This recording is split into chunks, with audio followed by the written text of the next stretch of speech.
안녕하세요. 서영주입니다. 예수님께서는 공생애를 시작하시면서 이스라엘 백성들에게 영생을 위한 제사함과 거듭남이라는 복음의 진리를 가르쳐 주시려고 그 예표로 갖가지 병자들과 귀신 들린 자, 간질하는 자 같은 아픈 사람들의 병을 고치는 이적을 많이 베푸셨죠. 그런데 그 소문이 널리 퍼지자 사람들은 예수님의 뜻을 이해하지 못하고 그저 현실적인 세상 복을 주실 메시아가 오셨다고 환호하면서 무리를 지어 예수님을 따랐습니다. 그러자 예수님께서는 무리를 지어 따라오는 그들을 피해서 산에 오르셔서 제자들에게 하느님 나라를 지향하는 삶의 자세가 어떠해야 하는지를 가르치시는 귀한 말씀을 하시게 됩니다. 흔히 예수님의 산상수훈이라고 이야기하죠. 산상수훈은 예수님께서 제일 처음으로 제자들에게 설교하신 대표적인 말씀인데 특히 그 중에서 가장 먼저 말씀하신 것이 바로 팔복에 관한 말씀입니다. 그러니까 이 팔복에 관한 말씀의 의미를 제대로 이해한다면 우리가 예수님께서 전하려 하신 진리의 의미를 바르게 깨닫는 데 큰 도움이 될 겁니다. 그런데 이 팔복의 말씀을 하나님의 구원 계획이나 예수님께서 가까이 왔다고 선포하신 하나님 나라에 대한 바른 이해가 없이 그저 문자적으로 해석하면서 읽으면 예수님 말씀이나 공자님과 부처님의 말씀이 거의 다 똑같은 의미의 말씀으로 여겨질 수밖에 없습니다. 실제로 가끔 일부 목회자들이 팔복에 대해 설교하면서 온유하고 부드럽게 대인관계를 유지하라든지 직장에서 청렴하게 일하라는 식으로 그 말씀을 살아가면서 지켜야 할 행동 강령처럼 이야기하는 경우도 있죠. 그러다 보니까 초신자들 중에서 적지 않은 사람들은 우리의 마음을 다스리는 데 있어서 도대체 성경이 유교나 불교 사상에 어우러진 인본주의적인 가르침이 담긴 서적들과 과연 무엇이 다른가 하는 의문스러운 마음을 떨쳐버리지 못하기도 합니다. 그러다 보니까 우리 주변에서는 모든 종교는 다 착하게 살라는 가르침을 준다는 점에서 같은 목표를 갖고 있다고 말하는 사람들을 많이 볼 수 있습니다. 그들은 성경을 읽으면서도 그걸 인본주의적인 사고로 소화하니까 그들에게는 성경도 세상적인 도덕 교과서로 이해가 되는 겁니다. 그런 사람들을 보고 기독교는 그렇지 않다고 말하면 그들은 그럼 기독교인들은 무엇인가 도덕적으로 사람들로부터 비난받을 나쁜 일도 해야 한다고 주장하는 거냐고 반문하지만 그런 것은 당연히 아니죠. 잘 아시다시피 아무리 세상 사람들로부터 인격자라고 칭찬받는 사람이라고 하더라도 하나님의 뜻에 따르지 않고 자신의 의를 드러내기 위해 사는 사람은 성경적으로는 교만한 자이기 때문에 절대로 구원받지 못한다는 것이 기독교의 신앙적인 가르침입니다. 선하게 살면 좋은 것이지만 겉으로는 그런 하나님의 뜻을 내세우면서 결국은 자기 의를 실현하려고 하는 자는 매사를 자의적인 해석으로 자기 합리화를 하는 영적으로 교만한 사람들이기 때문에 설사 사람들로부터는 칭찬을 받더라도 성경적으로는 죄인일 따름인 겁니다. 반면에 창세기 22장 10절에 나오는 100세의 나이에 어렵게 낳은 아들 이삭을 번제로 드리려고 칼을 든 아브라함의 순종이나 창세기 38장 16절에 나오는 아브라함에서 예수님까지 이르는 유다 가문의 대를 잇기 위해 창녀로 가장해서 시아버지 유다와 관계를 맺은 과부 다말의 헌신은 세상적 가치관으로 보면 각각 살인미수죄와 간음죄 내지 성매매에 해당되겠지만 성경적 가치관으로 보면 하나님의 뜻에 따르는 순종이요 헌신인 겁니다. 그런데 문제는 하나님의 구원계획과 십자가 복음을 믿는다고 하면서도 인생을 살아오면서 형성되어 온 인본주의적 가치관을 버리지 못하고 이 두 가지 가치관이 뒤섞인 소위 혼합주의적인 가치관에 의해서 성경 해석을 그릇되게 하는 경우가 많습니다. 심지어 교회를 다니는 사람들 중에서도 팔복에 관한 말씀을 세상적 도덕 윤리를 실현하라는 가르침과 크게 다르지 않은 말씀으로 받아들이고 스스로의 의지와 노력으로 이 팔복의 가르침을 실천해 보겠다고 다짐하며 애쓰는 사람들이 있습니다. 이런 사람들은 자신이 노력해서 마음을 다스려 감으로써 팔복의 덕목들을 갖추어 나가면 복 있는 자가 되어서 이 땅에서도 세상적인 온갖 복을 누리게 되고 죽어서도 천당으로 갈 수 있다고 생각하고 있는 것 같습니다. 그러나 그리스도인이 이 땅에서 천국을 경험하는 팔복의 마음 자세들은 세상적인 복을 누리기 위한 인본주의적 도덕률과는 의미가 완전히 다릅니다. 하나님 나라에 복 있는 사람은 육신의 정욕과 이생의 자랑, 그리고 안목의 정욕을 채우는 세상적인 복을 누리는 사람이 아니라 그리스도 예수 안에서 믿음의 삶을 살아가는 사람입니다. 여러분들도 팔복에 대한 말씀은 예수님께서 제자들에게 세상적인 복을 받기 위해서 지켜야 할 행동 강령을 말씀하신 건 결코 아니라는 걸 잘 아시죠?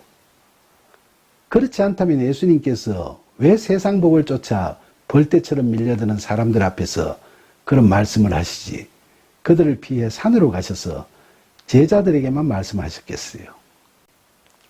특히 팔복에 관한 말씀은 예수님께서 세속적인 복의 굶주려서 우상 숭배하듯이 몰려드는 세상 사람들을 보시고 크게 염려하시면서 그들을 내버려두고 제자들만 데리고 산으로 올라가셔서 그들을 앉혀놓고 내가 이야기하는 하나님 나라, 즉 천국을 경험하며 살게 되면 너희들의 생각이 이렇게 바뀌어질 거야 라고 설명해 주신 말씀인 겁니다. 우리가 생각이 바뀌려면 세계관과 가치관이 바뀌어야 되겠죠. 예수님 말씀은 성경적 세계관과 가치관을 갖고 들어야 뜻을 제대로 알 수 있고 그래야 성령의 이끄심에 따라 우리의 생각이 성경적으로 바뀌어가게 되는 겁니다. 그런데 여러분, 그냥 팔복을 세상적 관점에서 한번 생각해 보세요. 예를 들면 심령이 가난한 사람이 복이 있다고 했는데 세상적인 관점에서 보면 모든 것을 자기가 베풀고 스스로 이룰 수 있다고 생각하는 사람, 소위 마음이 부한 사람이 더 복 있는 사람이라고 할 수 있지 않을까요? 또 애통하는 자가 복이 있다고 하는데 늘 애통하는 것보다는 늘 기뻐하며 살아가는 것이 남들 보기에 훨씬 더 복 있는 삶으로 여겨지지 않을까요? 더구나 의를 위하여 박해를 받는 자가 복이 있다고 하는데 세상적으로는 자기 의가 넘치고 이를 통해서 모든 사람들로부터 의롭다고 칭송받는 그런 삶을 사는 사람들이 더 자랑스럽고 복 있는 사람이라고 여겨지지 않을까요? 그러니까 철저하게 자기 자신의 가능성을 부정하고 하나님께 꽉 매달려서 절대 순종하는 마음을 바탕으로 한 그리스도인으로서의 참된 믿음이 없으면 이 팔복의 말씀을 어떤 경우에는 자기 좋도록 자의적인 해석을 하게도 되고 또 때로는 개념 자체가 이해할 수 없는 것들로 되어 있다고 오해할 수도 있죠. 만약 여러분들이 팔복의 이야기를 우리 그리스도인들이 지켜나가야 할 세상적인 덕목으로 이해하고 이것이 기독교의 행동 강령이라고 여기면서 여기에 매달리면 여러분들은 다시 구약의 율법 시대를 살아가던 바리새인들이나 다를 바가 없는 겁니다. 그렇습니다. 팔복의 삶은 율법이 아니라 복음입니다. 그러니까 이것은 우리가 우리 의지로 이렇게 살면 천국에 들어갈 수 있다는 말씀이 아닌 겁니다.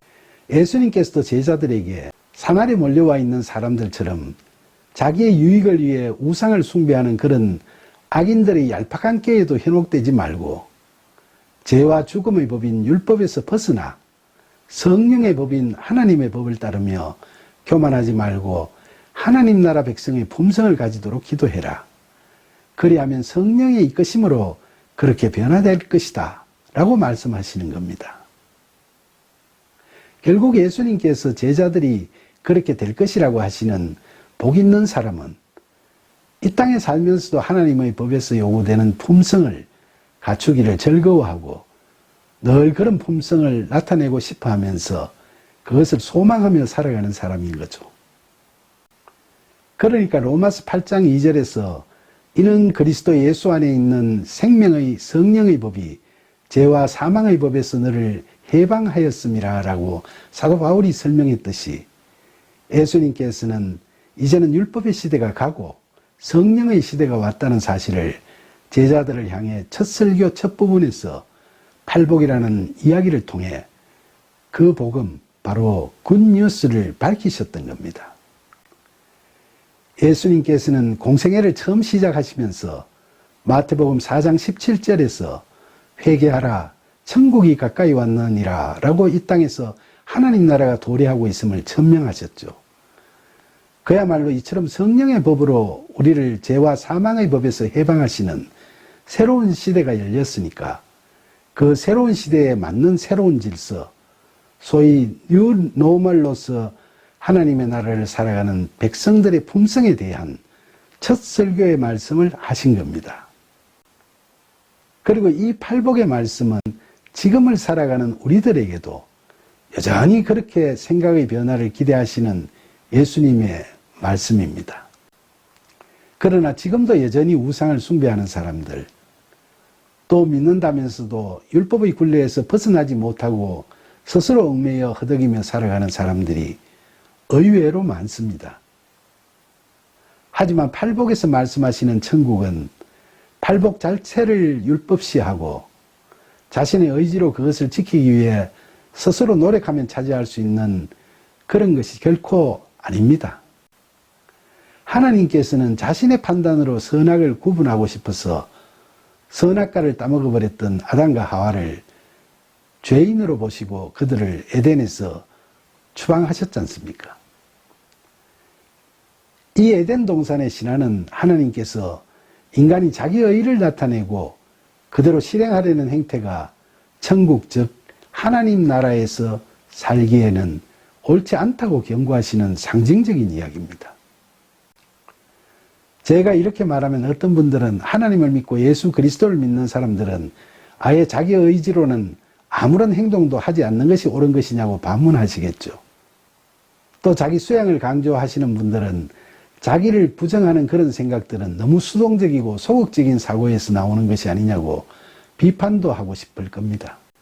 그러나 믿음은 결코 수동적이거나 소극적인 마음 자세에서 나온 것이 아니라 하나님이 너무 좋고 하나님 나라에서 살고 싶은 열망이 너무 강해서 일어나는 능동적, 적극적인 신앙심, 그리고 영적 겸손의 자세와 연결된다고 할 수 있습니다. 앞으로 여러 시간에 걸쳐 예수님께서 말씀하신 마태복음 5장 3절로 10절의 팔복에 관한 말씀이 진정한 의미가 무엇인지에 대해서 같이 생각해 보는 기회를 갖도록 하겠습니다. 그런데 팔복의 내용은 세상적인 세계관과 가치관을 가지고 그 논리로 이를 해석하고 여기에 자신의 의가 들어가게 되면 그 가르침의 내용이 심하게 왜곡되어 버릴 수 있는 소지가 참 많습니다. 그런데도 이처럼 성경 말씀을 자기 입맛에 맞게 왜곡해서 해석하다 보니까 바리새인들과 같이 외식을 일삼으면서도 부끄러운 줄 모르고 살아가는 교인들이 오늘날에도 심심찮게 속출하는 겁니다. 왜곡되고 잘못된 해석이 위선적이고 자기 만족에 취한 잘못된 그리스도인들을 양산하는 거죠. 부디 앞으로 수회에 걸쳐 전개될 팔복에 관한 이야기들을 통해서 예수님의 대표적인 첫 설교의 말씀의 의미를 바르게 이해하고 하나님 나라의 참된 믿음의 백성의 품성이 어떠한지를 알아가는 저와 여러분이 되기를 간절히 소망합니다. 감사합니다.